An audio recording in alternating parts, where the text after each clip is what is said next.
Channel کو subscribe کریں اور ساتھ میں گھنٹی کے نشان کو پریس کریں۔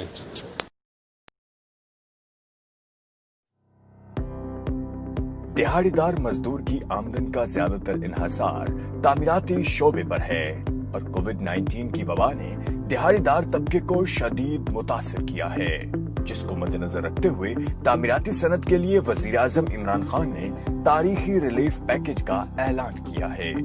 سب سے بڑا سیکٹر جدھر آپ لوگوں کو روزگار دے سکتے ہیں وہ ہے کنسٹرکشن، اور کنسٹرکشن کے اندر ایک وہ ایسی انڈسٹری ہے کہ اس کے ساتھ ساتھ کئی اور جڑے ہوئے ہیں کہ اس سے اکانومی کا سارا پہیہ چلنا شروع ہو جائے گا۔ لیکن پہیہ چلنے کا سب سے بڑی جو میرا انٹرسٹ ہے اور میری گورنمنٹ کا انٹرسٹ ہے کہ ہمارا جو ڈیلی ویجر ہے، ہمارے جو ترخان ہے، ہمارے جو پینٹ کرنے والے ہیں، ان سارے لوگوں کو روزگار ملے۔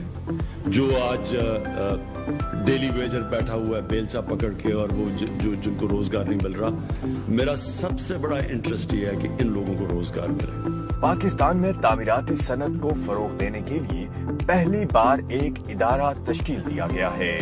انسینٹیو سب سے بڑا وہ یہ ہے کہ کنسٹرکشن کو ہم انڈسٹری کا سٹیٹس دے رہے ہیں، یعنی اب سے کنسٹرکشن جو ہے وہ انڈسٹری بن جائے گی۔ اور ایک بورڈ میں آج اناؤنس کرنا لگا ہوں، کنسٹرکشن انڈسٹری ڈیولپمنٹ بورڈ۔ سریے اور سیمنٹ کے علاوہ تعمیراتی مواد اور خدمات کے حصول پر ود ہولڈنگ ٹیکس مکمل معاف۔ تعمیراتی منصوبوں میں 90% فکس ٹیکس ختم کر دیا گیا ہے۔ بینکوں کی جانب سے 330 ارب روپے تعمیراتی شعبے کے لیے مختص کیے گئے ہیں۔ غیر منقولہ جائیداد کی خرید و فروخت پر عائد ایڈوانس ٹیکس میں 5% کمی کر دی گئی ہے۔